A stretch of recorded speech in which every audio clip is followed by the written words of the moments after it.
Hello and welcome to the World's 7.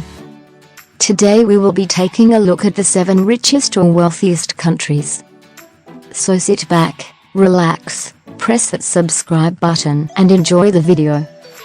What do we mean when we say a country is rich, especially in an era of growing income inequality between the rich and everyone else? While gross domestic product measures the value of all goods and services produced in a nation, dividing this output by the number of full-time residents is a better way of determining how rich or poor one country's population is relative to another's. The reason why rich often equals small then becomes clear. These countries' economies are disproportionately large compared to their small populations. However, only when taking into account inflation rates and the cost of local goods and services can we get a more accurate picture of a nation's average standard of living. The resulting figure is what is called purchasing power parity, which is often expressed international dollars to allow comparisons between different countries. Now let's begin the video. Number 7, the United States of America. Did we say that the richest countries are also the smallest?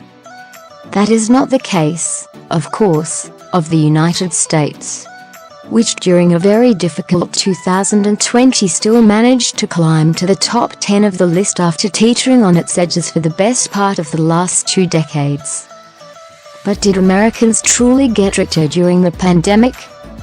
It depends on whom you ask. Certainly, not those who lost their jobs and businesses, who found themselves with astronomical medical bills and other expenses to pay. However, those in topping quintile of the population and earning over $60,000 a year managed in many cases to keep working from home, saw their stock investments grow in value, and received stimulus checks on top of that. Yet another story is how the super rich fared during the health crisis. Between March 2020 and April 2021, according to the Institute for Policy Studies, the collective wealth of Americans' 719 billionaires leapt by $1.62 trillion, or 55%. They now hold over 4 times more wealth than the roughly 165 million Americans in society's bottom half. Number 6, Norway. Since the discovery of large offshore reserves in the late 1960s, Norway's economic engine has been fueled by oil. As Western Europe's top petroleum producer, the country has benefited for decades from rising prices. Not anymore. Prices crashed at the beginning of 2020, then the global pandemic ensued and the krona was sent into free fall. The Norwegian economy contracted by 2.5% last year, the biggest annual decline in half a century and possibly since World War II. Does it mean that today Norwegians are significantly less wealthy than they were just a couple of years ago?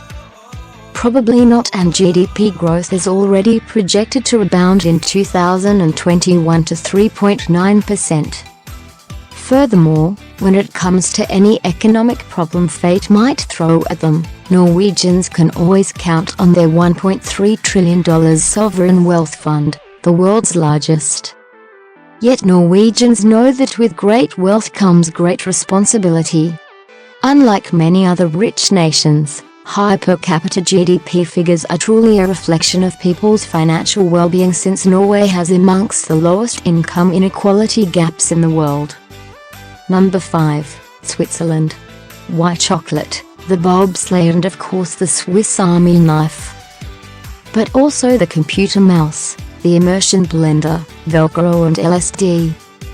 The list just goes on. These are only some of the inventions that Switzerland has contributed to the world.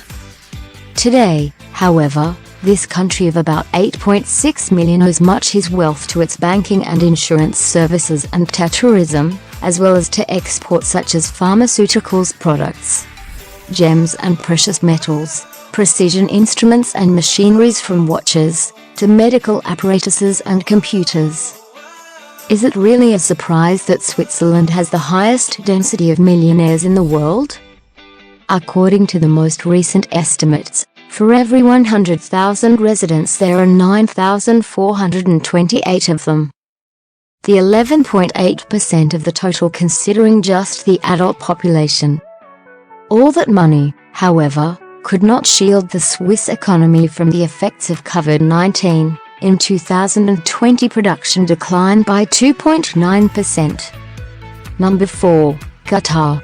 It's not only the oversupply and demand crisis of last year and the exacerbating effect of COVID-19. Oil prices have been in steady and sometimes dramatic decline since the mid-2010s.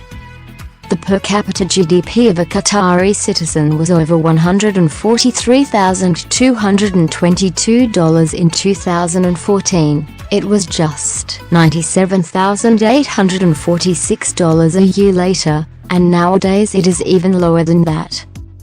Still, the country's oil, gas and petrochemical reserves are so large, and its population so small that this marvel of ultra-modern architecture, luxury shopping malls and fine cuisine has managed to top the list of the world's richest nations for 20 years.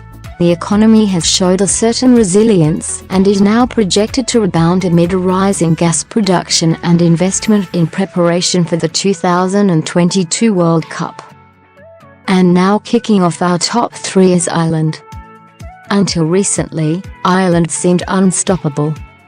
While the rest of Europe was facing all sorts of uncertainties, the Irish economy just kept humming along. In 2019, while the Eurozone grew only 1.2%, it expanded by over 5.9%, consolidating its role as the fastest-growing country on the continent.